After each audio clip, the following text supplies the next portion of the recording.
Hey everybody, Trevor Yong here, host of the Packaging Sustainability Podcast. I'm here with Christopher Durham, my good friend. Really excited to have you on. Welcome to the pod, Chris. How are you? Oh, very good. Thank you, Trevor. It's great to have you.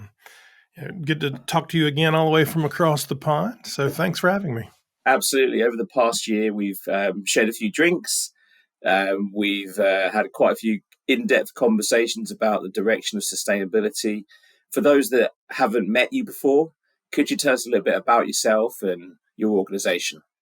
Absolutely. So, as you said, my name is Christopher Durham. I'm the president of the Velocity Institute. For those of you who don't know the Velocity Institute is based in the United States. I actually live in Charlotte, North Carolina on the East Coast with my wife and two daughters and a cat who may join us. Who knows? She occasionally jumps up. But the Velocity Institute is an organization focused on retailer-owned brands, or depending on where you are in the world, private brand, private label, store brand, own brand, you name it. Basically, if you shop at a grocery store, drugstore, what have you, whether it be Waitrose or Walmart, they probably have something with their name or a brand they own on it, and those are private brands. And we have placed the retailer at the very center of the world because they're the ones who own the brand. So our members are both the retailers, the manufacturers who make those products for them, and anyone else who wants to help them build those brands. Trevor and I actually met because we also have a heavy focus on sustainability, absolutely believe in it and pushing it forward, and we believe retailers have a responsibility to be more sustainable. And in fact, Trevor was at our sustainability summit here that was in Austin, Texas this year, with a number of the largest retailers in the United States talking about sustainability. Yeah, fantastic. Thanks, Christopher. And already excited for the Sustainability Summit in Phoenix, Arizona in October, right? End of October, 2024. I know it seems a long way off, but already making... I'm already looking for speakers, so it's... Yeah, and I think what I love about Velocity, if I may say, is that you're trying to really help activate private brands. I really enjoyed the summit because there was so much insight. It wasn't just about making money for the retailer, but improving brand recognition, understanding buyer habits from a sustainability perspective. And I think the conversation we're going to have today is going to at least give people a better insight what it's like to work with private brands, right? And really delve a little bit more into understanding the consumer. A lot of the people that listen to this podcast are actually friends and family as well, who are just learning for themselves about sustainability. So great to have you on, Chris, and to have your insights and your experience. Thank you. Our main part of the pod is Recycling Room 101. So, as always, I set our guests the challenge of suggesting 3 topics that they would love to consign to Recycling Room 101. And so, Chris, you're on the spot. What's your first topic that you want to discuss? Well, let me back you up a bit because my American friends won't know what the Room 101 thing is. So give us some background on that. Sure, absolutely. Yeah, fair point. So Recycling Room 101, it stems from Room 101, which was actually a really popular TV program on the BBC. And it was a comedy program where you had a host and they invited a celebrity onto the show.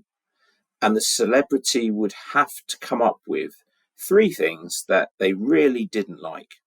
And they would put them in Room 101 and they would never come out again.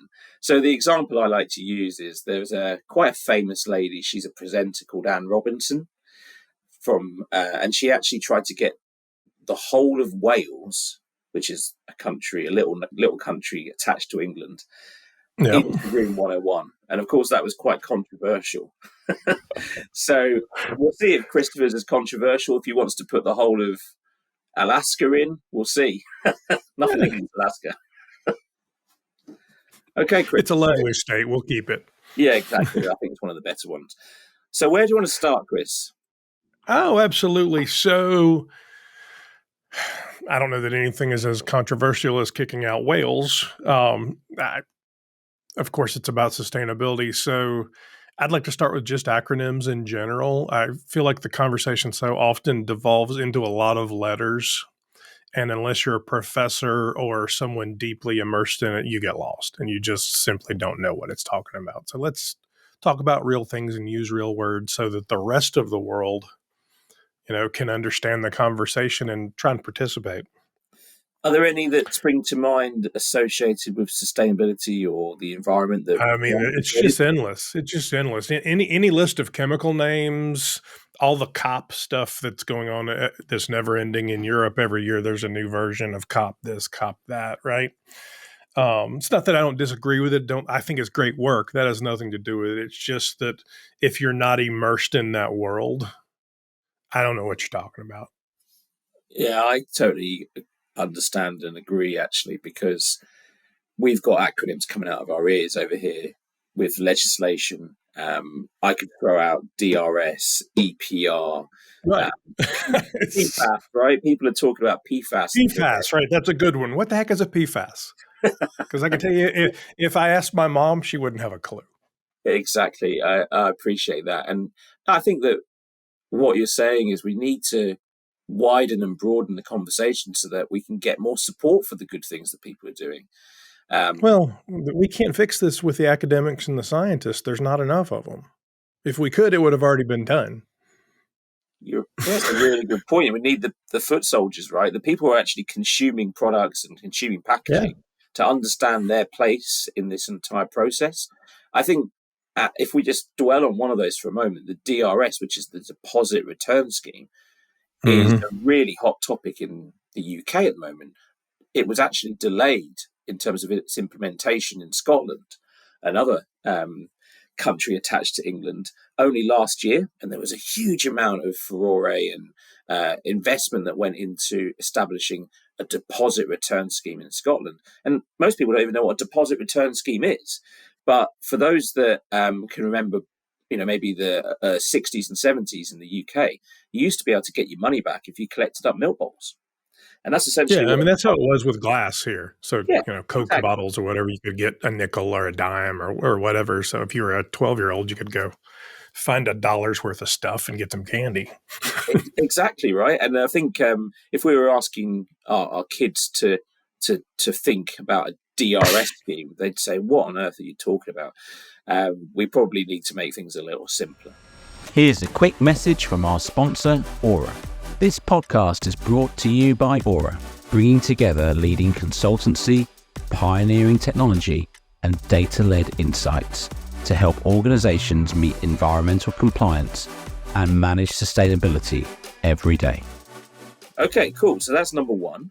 What's your second topic, Chris? Oh, my second one is just the endless focus on recyclability. It's absolutely. Should we be recycling? Yes, absolutely. Not saying we shouldn't. It's that when you start with recyclability and end with recyclability, that's not enough. There's a reason reuse and reduce are also in those three R's. And honestly, to me, reduction should be the focus today. Recyclability is a nice to have. Reduction's a have to have if we're going to get to any kind of being more sustainability. And then you've got quite a privileged position because you've worked in a number of major retailers, and now you Mm-hmm. advise a lot of retailers. Have you seen that kind of shift towards overly focusing on recycling or Yeah, recyclability? absolutely. It's easy for them because they can put the recyclable logos on the package and then say, "Oh, I did something," and, and walk away. Right? It's problem is that's just the first step, and I absolutely should they be doing it? Absolutely, no question about it. But that's the easiest first step. That's not the second, the third. That's not the hard steps. That's not actually evaluating your packaging and saying, can we use less? Is there a different type? Is there a better way to go to market? Can we keep the food fresh longer to reduce food waste? It's a big, broad conversation that's got to go beyond recyclability. Yeah, and I'm curious, in all of the conversations and debates you've had with, let's say, stateside retailers, have you had Mm-hmm. any really innovative approaches or Have you seen great examples where people are not necessarily focusing on recyclability, but more of the reduction that you're talking about? No, no is the answer. Are they doing it in spots? Absolutely, they're doing it in spots. So, was it 18 months, 2 years ago, Kroger redesigned, the largest grocery store in America, traditional grocer, Kroger redesigned their milk jug. So in the US, we have plastic milk jugs. And just the structural redesign reduced that packaging amount by, I think it was about 20%. So at their volume, it turns into hundreds of thousands of tons of plastic. Sure. And they told everybody about it, and it was great, and that's wonderful. And okay, what about the other 20,000 SKUs? So I see this quite a bit. There's a discrete approach to reduction or improvement, and I'm not going to start preaching about data because you know my opinions on data. But I think that is a challenge for huge organizations because they're not quite sure where to target their effort, and they therefore take a discrete approach. They might even walk their own aisles and say, it'd be great if we could just take 10% off that because it would probably save us millions of dollars in logistics, right? And then they go down that rabbit hole and they do deliver a fantastic solution, but maybe only for one or two things at a time and not looking en masse and being able to make rapid change.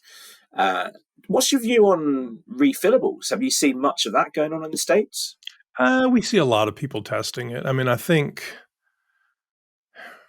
if you shop the major retailers in the US, and they're not unlike the ones in the UK, Tesco and those guys,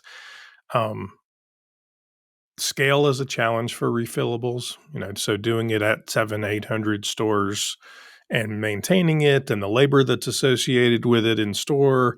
I know a couple of folks have tried refillables and cleaning products, and they've had some spill issues. And you get detergents and soaps on the floor. Somebody slips and falls. All of a sudden, there are other conversations. So they're working on it. They're trying to figure it out, and they like the idea. Is it going to happen overnight at scale? No. I think legislation is going to play a big role. I say this pretty much daily. I was just at Paris Packaging Week, and there was such a huge emphasis upon cosmetics industry and refillables and reusables, right? Which is a hot debate because, of course, cosmetics is quite a,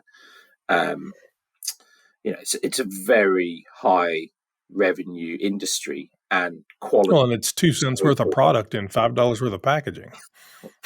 Interesting you should say that. Some of the packaging designs were out of this world, but I think that's a really interesting comment that, fragrances, for example, is just marketing, right? It's the bottle is what a lot of people or are buying. Eyeshadow or lipstick or, there's pressed powder this big. Yeah. Absolutely. So if you were trying to recycle that idea, right? Ironically, you're trying to make people realize it's not just about recyclability. What would your advice be to these large organizations? Well, I think it goes towards what you're talking about. So you can absolutely start with walking the stores. Absolutely. And there will be low-hanging fruit. Honestly, it's usually extra packs. So why is this in an outer box kind of thing, right? You can absolutely start by talking to your manufacturers and your suppliers and those things and start reaching out and saying, we're looking to reduce, we're looking for innovation in this. And you'd be shocked by how much is out there. And then the third point being exactly what you guys do. It's about the data, right? So there are things to be learned about your packaging and your products from the data. If you don't collect it, if you can't sort it, if you can't analyze it, you're not going to learn anything. Good advice. Yeah, thanks, Chris. And I didn't pay you to say that. Final topic before I choose if any of them are worthy of going into Recycling Room 101. So what's your last topic, Chris? Absolutely. The last topic is really reframing sustainability as a personal issue that matters to me and my family and not as a scientific or academic issue. Doesn't mean that it can't be scientific and academic, but it means if we're going to get the rest of the world to engage, I have to understand why it matters to me.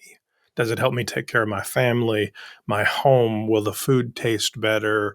well, whatever those things are, but they're very real, tangible, day-to-day things. Mm-hmm, mm-hmm. Such that, yes, it turns out the food does taste better if you shop local. Turns out you're probably also shopping in season because strawberries don't grow in London in December, which also reduces your carbon footprint, right?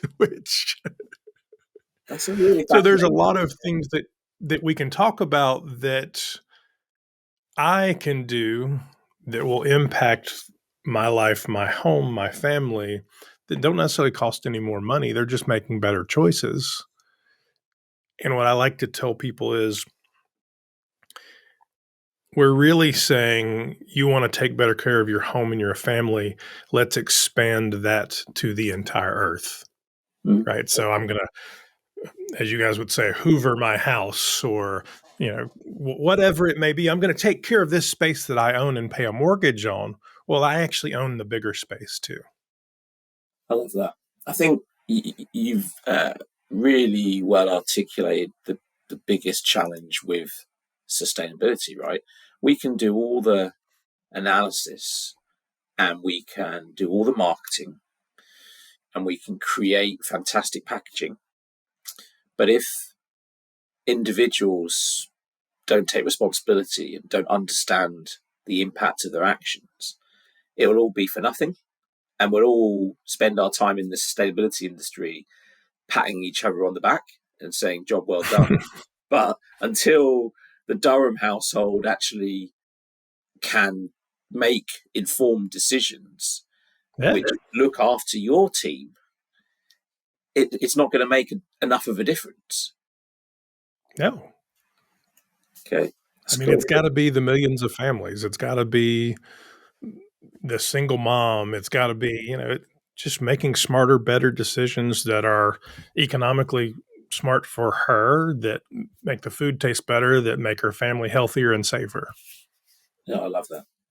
Okay, so partly I'm inclined to, I do agree with all three of your topics, but I think the one that appeals to me the most is the last one, reframing sustainability, because I think that is going to be our biggest challenge generationally as well, because sustainability is really only just starting.